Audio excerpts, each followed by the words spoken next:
Bonjour, aujourd'hui dans cette nouvelle vidéo je vous présente la fabrication d'une malle à tarte. Et oui, je ne blague pas, une malle pour transporter vos tartes. Ou autre chose, ça pourrait être une malle à chapeau, hein.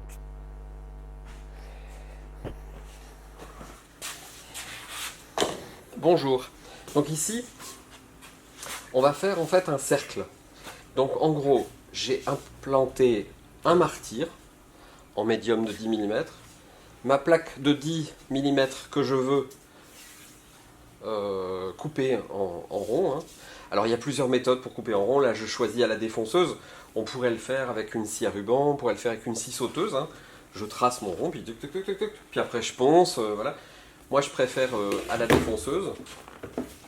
Euh, le réglage entre la vis que j'ai ici et l'extérieur de ma fraise, il y a 13,5, puisque je veux un diamètre euh, fini, parce que je vais avoir un bois tout autour de ce rond là qui va faire 10 mm. Donc j'enlève 1 cm, 1 cm, je veux 29 fini, 10 mm, 10 mm, hop, 27, plus 10, 10, voilà. Donc, euh, ensuite, je branche mon aspirateur est asservi, ma défonceuse est asservie à mon aspirateur, et je viens prendre mon point zéro. Mon point zéro, il va être ici, c'est-à-dire qu'en gros, je pousse ma fraise jusqu'au bois, et là, je sais que je suis à zéro. Donc je vais dévisser le repérage ici, et là, systématiquement, je vais arriver, c'est-à-dire que si je mets en route ma défonceuse, que j'appuie jusqu'au bout, je fais le tour, ça ne découpe rien, puisque là, je suis bloqué par cette petite vis ici, et je suis à zéro.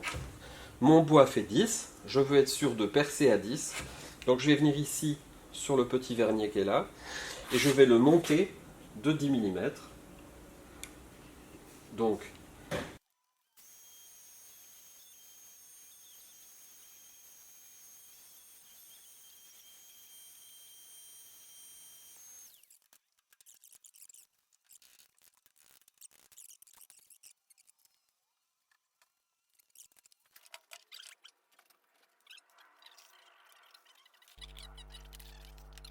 une fois découpé le cercle de peuplier de 10 mm, j'ai découpé un morceau d'une vingtaine de centimètres de haut en contreplaqué cintrable.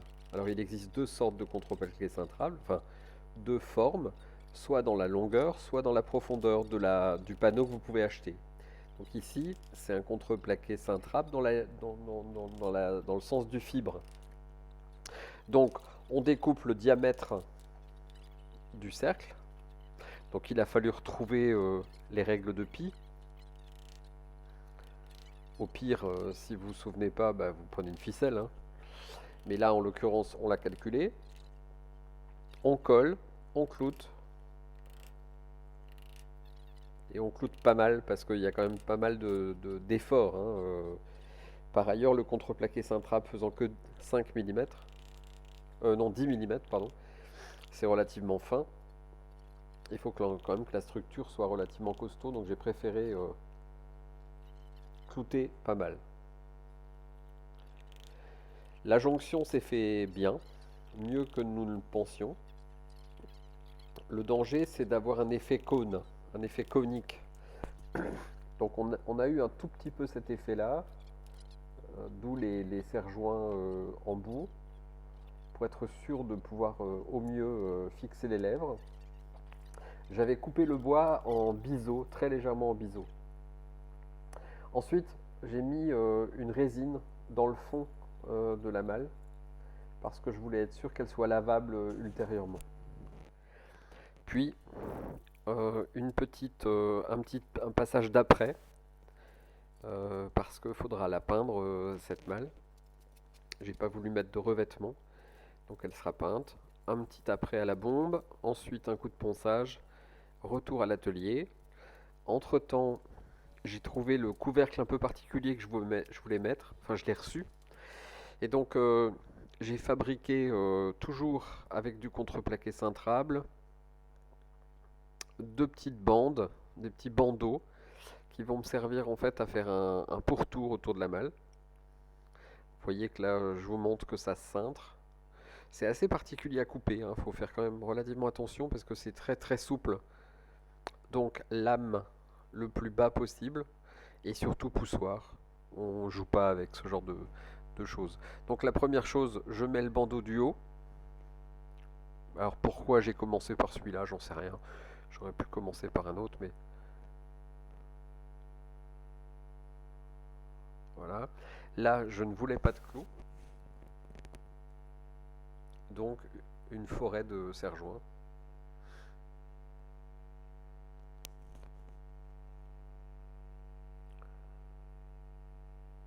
C'est assez basique, hein, sauf que, bah, pareil, petite coupe en biseau en bout pour être sûr que les deux bords viennent correctement s'associer.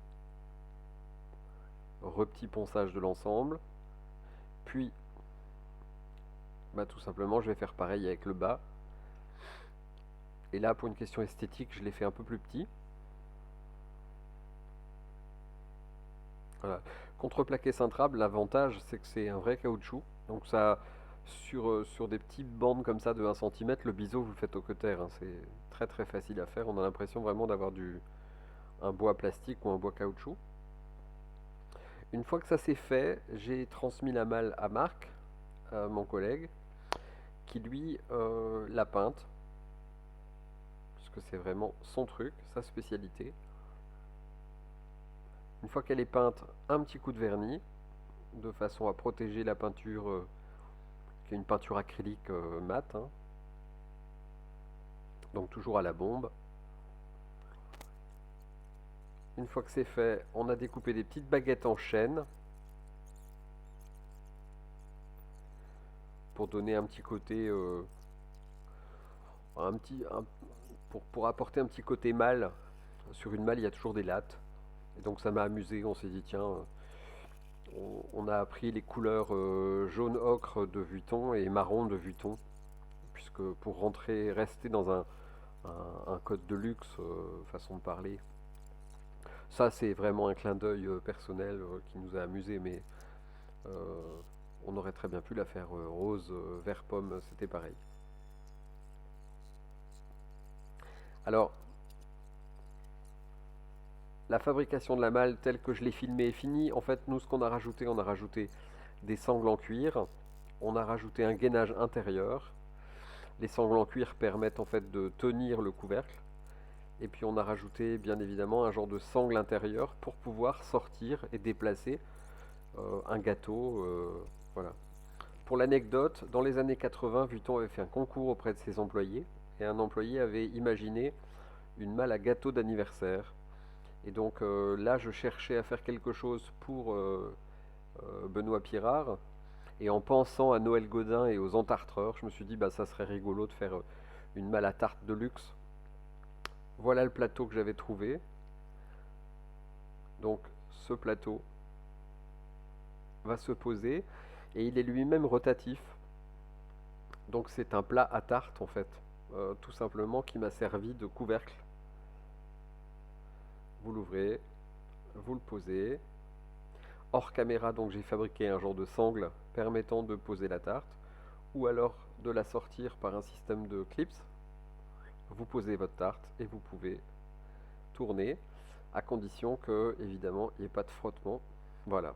Donc sur une table, ben, ça permet de faire tourner la tarte pour la découper. Voilà. J'espère que cette création vous aura plu. À bientôt.